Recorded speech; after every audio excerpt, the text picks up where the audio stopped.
परम शांती। आजचा आपला व्हिडिओचा विषय आहे समाधीचे विविध प्रकार आणि मोक्षाची प्राप्ती। बेहदची परम महाशांती। बापूजींच्या मराठी यूट्यूब चॅनलमध्ये आपले सर्वांचे स्वागत आहे। आजचा आपला विषय आहे उपवास, अग्नी व जलसमाधी घेतल्याने मोक्षप्राप्ती होते का? याचे समर्पक स्पष्टीकरण आपण बेहदच्या बापूजींच्याकडून जाणून घेऊया। बापूजी म्हणतात, परम शांती, माझ्याकडे एक प्रश्न आलेला आहे की उपवास करून शरीर सोडल्याने जलसमाधी, अग्निसमाधी घेतल्याने मोक्ष मिळेल का, किंवा कोणत्याही समाधीने मोक्ष मिळेल का? असे पहा, हा ज्ञानमार्ग आहे। ज्ञानाने समजले तर मोक्ष म्हणजे मुक्ती, आत्म्याची मुक्ती म्हणजे जन्ममरण चक्रातून सुटका कशी होईल। आत्मा आपल्या अंतिम वेळेला शरीर सोडताना मग ती कोणतीही समाधी घेऊ द्या, ती जलसमाधी असो, अग्निसमाधी असो किंवा जमिनीच्या खाली घेतलेली समाधी असो, या समाधी अवस्थेमध्ये, या समाधी घेते वेळेस आत्म्याच्या मनात अशी एक भावना असते, एक स्टेज असते की मला समाधी पाहिजे, मोक्ष पाहिजे। मोक्ष प्राप्त करण्याची खूप तीव्र भावना असल्याने ते लोक पूर्णपणे उपाशी राहून शरीर सोडतात। जास्त करून हा रिवाज जैन लोकांच्या मध्ये आहे। त्यावेळेला जेवण खाणं सोडून ते देतात। त्यांच्या मनामध्ये मोक्षाची एक तीव्र इच्छा असते। जेव्हा तो आत्मा शरीर सोडतो तेव्हा अंतमती सो गतीप्रमाणे घडते। आत्मा शरीर सोडतो तेव्हा तो मोक्ष प्राप्तीसाठी आपल्या इष्टदेवतेचे स्मरण करत असतो, तर ते त्यांच्याकडे जातात। तर जसे धर्मावाले उपवास करून शरीर सोडतात, ते तर औषधसुद्धा घेत नाहीत, तर ते कुठे जाणार? त्यांची अंतमती सो गती होत असते। त्यांना तर मोक्ष प्राप्त करायचा असतो, ते संकल्प करतील। त्यांच्याकडे हाच एक विचार आहे की मी महावीर स्वामींच्याकडे जाणार आहे, हाच त्यांच्यासाठी मोक्ष आहे, हेच निर्वाणधाम आहे। गौतम बुद्धांचे अनुकरण करणारे जे आहेत ते समाधी घेत नाहीत व ते आत्मा व परमात्म्याला मानत नाहीत। हिंदू धर्मशास्त्रामध्ये तर अग्निसमाधी कुठेही ऐकलेली नाही, कधी कुणी घेतली सुद्धा असेल तर मला स्मरण नाही। मला हे माहिती आहे की प्रभू रामचंद्रांनी शरयू नदीमध्ये जलसमाधी घेतलेली होती व त्यांच्याबरोबर आलेले सगळे वरती गेले। श्री रामचंद्रजी आपले सूक्ष्म शरीर काढून वरती गेले। ते विष्णूचा अवतार मानत होते, तर प्रभू रामचंद्र सूक्ष्म शरीर काढून विष्णुपुरीमध्ये गेले। तसेच त्यांच्याबरोबर जे जे कुणी आले होते ते सुद्धा पुन्हा त्या त्या ठिकाणी परत गेले। म्हणूनच अंतमती सो गती। नेहमी आत्म्याची प्रबल इच्छा काय आहे की मला मोक्ष पाहिजे। मग ते कोणत्याही समाधी अवस्थेत पाण्यात मेले तरी चालेल, जळून मेले तरी सुद्धा मला मोक्षाला जायचे आहे, अशी त्यांची भावना असते। तर पूर्वी काशी करभेट लावत होते। त्यांची तीव्र भावना असायची की काशी करवट लावून मला वरती शिवपुरीमध्ये जाऊन मोक्ष प्राप्त होणारच, मी माझे आराध्य दैवत शिवाकडे जाणार। हे ज्ञान त्यांना दिल्याने हे ज्ञान त्यांना असायचे। आत्म्यामध्ये तीव्र भक्ती भावना असायची। अंतमती कुणाचेही स्मरण करत नव्हते। नष्टो मोहाची स्टेज असते, इच्छा मात्रम अविद्या होत असते, तेव्हा आत्म्याची स्टेज सर्वोच्च पातळीवर असते। समाधी अवस्थेमध्ये आत्मा निघून आपल्या आपल्या इष्टदेवतेकडे जातील। अशी समाधी घेणाऱ्या आत्म्यांची श्रेणी अतिशय उच्च पातळीवर असते। त्यांचे इष्टदेवसुद्धा त्यांना खूप मदत करत असतात। जेव्हा कुणी जलसमाधी किंवा जमिनीखाली समाधी घेतात, त्यांची अतितीव्र इच्छा असते। त्यांचे गुरु ब्रह्मलीन झालेले असतात। ब्रह्मलीन म्हणजे ते वरील आयामांमध्ये असतात। मग ते मेहर लोकात जात असतील, जनलोकात जात असतील किंवा तपोलोकात जात असतील, त्यांच्या गुरूंचे स्मरण करत करत ते समाधी घेत असतात। तेव्हा त्यांचे गुरु स्वतः येऊन त्यांना आपल्या लोकामध्ये घेऊन जातात। म्हणूनच गुरु पूजा का करतात? गुरुसुद्धा परमात्म्याची पूजा करून घेत नाहीत, लोक गुरु पूजा करतात। हे गुरुसुद्धा आपापल्या लोकांमध्ये खूप आश्रम स्थापन करून बसलेले आहेत। कुणी महर लोकामध्ये तर कुणी दुसऱ्या लोकामध्ये, ते दुसऱ्या लोकांमध्ये घेऊन जात असतात। आत्मा ज्यांचे स्मरण करत असतो व त्याच्या बुद्धीमध्ये जिथपर्यंत ज्ञान असते तिथपर्यंतच आत्म्याची गती होत असते। म्हणून गीतेमध्ये सुद्धा सांगितलेले आहे की मनुष्य ज्याचे स्मरण करतो तो त्यालाच प्राप्त होत असतो। शेवटी ज्याचे स्मरण करतो, बुद्धीमध्ये जे असते त्यानुसार अंतमती सो गती, मती म्हणजे बुद्धी, तुमच्या बुद्धीमध्ये जे असते त्यानुसार तुमची गती होत असते। हा आत्म्याचा एक नैसर्गिक नियम आहे। म्हणून शास्त्रांमध्ये जे मोक्ष आणि मुक्तीबद्दल सांगितलेले आहे, तर मोक्ष कशाला म्हणतात यावर खूपच मतभेद आहेत। मोक्ष मिळाला म्हणजे आत्मा जन्म मरणाच्या चक्रामधून बाहेर पडून वरच्या लोकात निघून गेला याला जीवनमुक्ती म्हणतात. याला मोक्ष म्हणणार नाही. मोक्ष म्हणजे ब्रह्मलीन होणे, म्हणजे जो परमधामामध्ये जातो. परमधाम म्हणजे जिथे परम प्रकाश आहे, परम लाईट आहे. परम लाईट म्हणजे शिव निराकार. परब्रह्म परमेश्वर निराकार आहे. त्याचा आत्मा ज्योतीतून ज्योतीमध्ये सामावला जाऊन एकरूप होतो. याला ब्रह्मलीन म्हणतात. ब्रह्मलीन म्हणजे सामावले जाणे. त्याला मुक्ती म्हणतात. शास्त्रामध्ये तर याला सुद्धा मोक्षच म्हणतात. अशा प्रकारे या प्रश्नाचे उत्तर आत्म्यांच्या श्रेणीनुसार आहे. दुसरी एक गोष्ट मी सांगू इच्छित आहे की काही आत्म्यांचे कर्मबंधन बाकी आहे, तरीसुद्धा ते समाधी घेतात. मग ती जलसमाधी असो किंवा आणखीन दुसरी कोणतीही समाधी असो, पण कर्मबंधन तर बाकी आहे. तर काय कर्मबंधन सोडून वरील लोकांमध्ये मग गुरुच्याकडे किंवा इष्टदेवाकडे, कोणी नारायणाचे भक्त नारायणाकडे, स्वामीनारायणाचे भक्त स्वामीनारायणाकडे, विष्णुपुरीमध्ये, गोलोकामध्ये किंवा कुठंही जाऊ शकतात. आत्म्याचे कर्मबंधन बाकी असताना मग तो कितीही समाधी घेऊ द्या, ते जाऊ शकतात? हा एक खूप मोठा प्रश्न आहे. जर कर्मबंधन बाकी असेल तर तो आत्मा वरील लोकात जाऊ शकत नाही. मग गुरुला आपली किती पण शक्ती देऊन त्याला तिथून सोडवून वरील लोकात घेऊन जावं असं वाटेल, पण तो शरीर सोडेल तेव्हा गुरुसुद्धा त्याचे सूक्ष्ममध्ये आभामंडळ बघेल की त्याचे कर्मबंधन बाकी आहे का. गुरुसुद्धा या समाधीवाल्याला वरती घेऊन जाणार नाही. जरी त्यांनी समाधी लावलेली असेल तरी त्याला पुनर्जन्म घ्यावाच लागेल. म्हणून कर्मबंधनाशिवाय समाधी नाही. कर्मबंधन हा नैसर्गिक नियम आहे.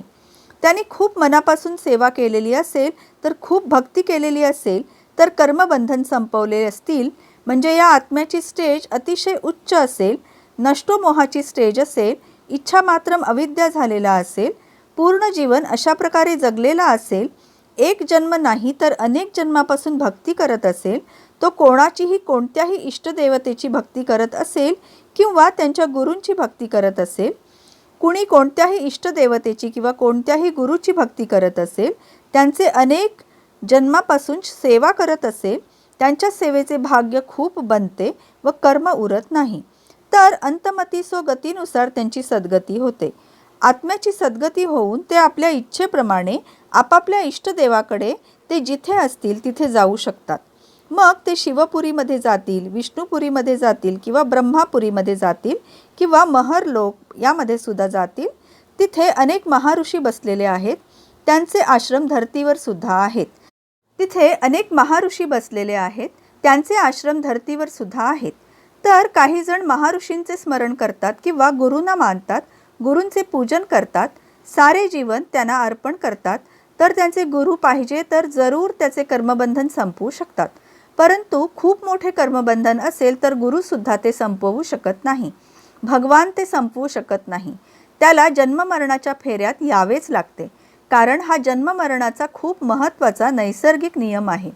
बघा, मी बेहदच्या ज्ञानी आत्म्यांना एक विशेष विषयावर सांगत आहे.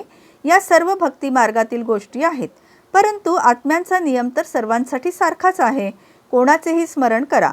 आत्म्यांचा नैसर्गिक नियम, मग ते भक्ती मार्गातील असतील किंवा ज्ञानमार्गातील असतील, त्यांना हा नियम नक्की पाळावाच लागेल.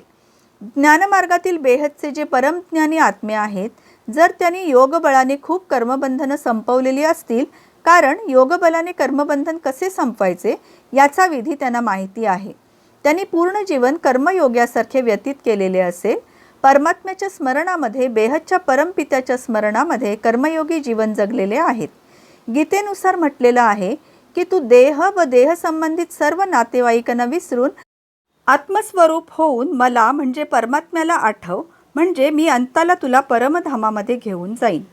त्यांचे परमपिताबद्दल एक जबरदस्त भावना व एक दृढ संकल्प, ध्येय असते की मला परमधामामध्ये जायचे आहे, सर्वोच्च परमधाम यामध्ये जायचे आहे, म्हणजे सर्वोच्च परमपद प्राप्त करायचे आहे. सर्वोच्च परमपद प्राप्त करणे म्हणजे सर्वोच्च परमधामामध्ये जाऊन सर्वोच्च परमपित्याला प्राप्त करणे. या ज्ञानमार्गामध्ये एक विशिष्ट प्रकारचे नाते असते. सर्व आत्म्यांचा एक ग्रेट ग्रेट ग्रँडफादर असतो, तोच परमपिता आहे. ते बेहदचे परमपिता आहेत. बेहदचे परमपिता म्हणजे ग्रेट ग्रेट ग्रेट ग्रँडफादर आहेत. सर्व आत्म्यांचा ग्रेट ग्रेट ग्रँडफादर आहे. कुणाचे ग्रँडफादर आहेत? इथल्या धर्तीवरील ग्रँडफादरचे तर फक्त 2च मुलं असतात ना. हे मी आधीसुद्धा सांगितलेले आहे. डायरेक्ट रचना फक्त 2च आहेत, बाकी तर रचनांची रचना आहे. नंतर ब्रह्मांडातील रचना महाब्रह्मांडातून आलेली आहे, गॅलेक्सीतून आलेली आहे, युनिवर्समधून आलेली आहे, ग्रेट युनिवर्स, ग्रेट ग्रेट युनिवर्समधून सुद्धा आलेली आहे. कोणताही आत्मा मनुष्य अवतारामध्ये असू शकतो. या सर्व आत्म्यांचा, धर्मपित्यांचा सुद्धा, परमपित्यांचा सुद्धा परमपिता तो ग्रेट ग्रेट ग्रँडफादर आहे. जेव्हा ज्ञानी आत्मा म्हणतो की बेहदचे दादाजी माझे आहेत, असे आपले नाते जोडतो, माझे बेहदचे ग्रँडफादर आहेत असे म्हणतो, हे समजतात की मी बेहदचा परम आत्मा आहे. बेहदचा परमपिता म्हणजे बेहदच्या आत्म्यांचे परमपिता तर मी सांगितलेले आहे ते छोटूराम बापूजी आहेत. त्यांना माहिती झाले पाहिजे की मी जो ऑलमायटी म्हणजे सर्वोच्च परमात्मा म्हणतो ते दादाजी आहेत, छोटूराम बापूजींचा रचनाकार आहे. जेव्हा त्यांना समजेल की मी ग्रँडफादरचे स्मरण करत आहे तर तिथे एक सुंदर नातेसंबंध निर्माण होतो व हे नातेसंबंध अतिशय घनिष्ठ असे होतात. भक्ती मार्गामध्ये इष्टदेवतेशी एक जवळीकतेचे, जिव्हाळ्याचे नाते असते. ते त्या भगवंताचे स्मरण करत असतात. मग ते स्वामीनारायणाला मानत असतील, विष्णूला मानत असतील, ब्रह्मा, शंकर, दुर्गादेवींना मानत असतील किंवा आदिशक्तींना मानत असतील किंवा जगदंबेला सुद्धा मानत असतील, तर एक माता समजून, जगतजननी समजून, आदिशक्ती समजून उपासना करत असतात.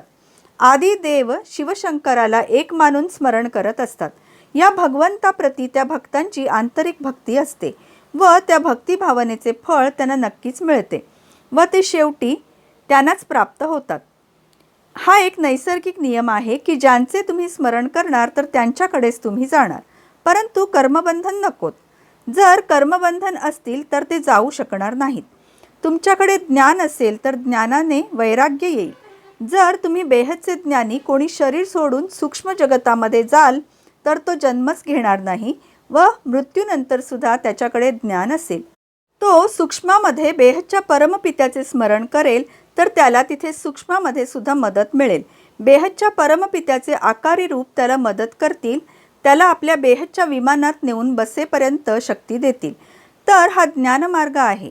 जर तुम्ही अतिशय मनापासून स्मरण करत असाल, नष्टोमोहाची स्टेज तुम्ही प्राप्त केलेली असेल, इच्छा मात्रम अविद्या झालेले असाल, तर बघा 2 गोष्टी असणे आवश्यक आहे.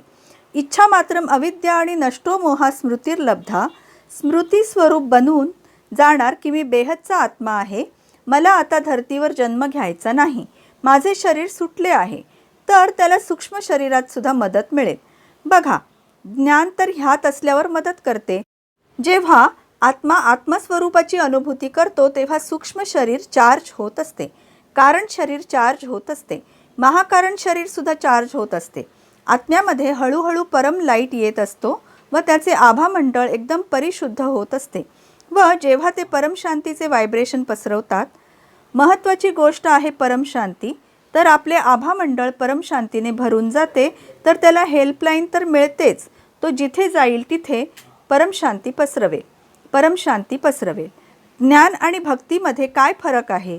भक्तीमध्ये आपल्या इष्टदेवतेचे स्मरण करतात, पूर्ण दिवस इष्टदेवतेचे नामस्मरण करतात, जसे राम राम म्हणत असतात, कृष्ण कृष्ण म्हणत असतात, राधा राधा म्हणत असतात.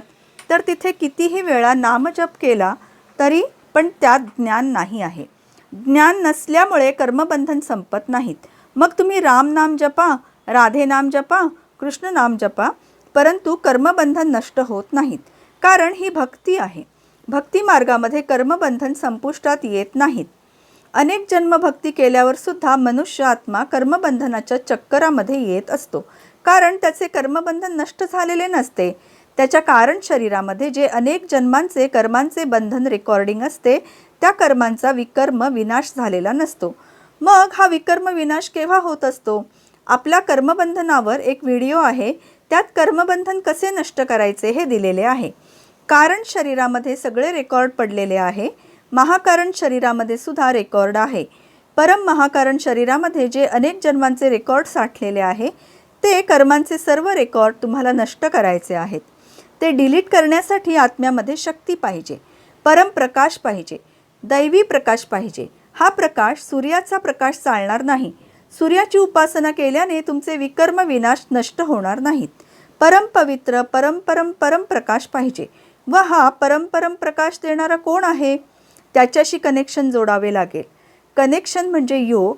तर विकर्म विनाश करण्यासाठी तुम्हाला पॉवर हाऊसला जोडून समजून घ्यावे लागेल.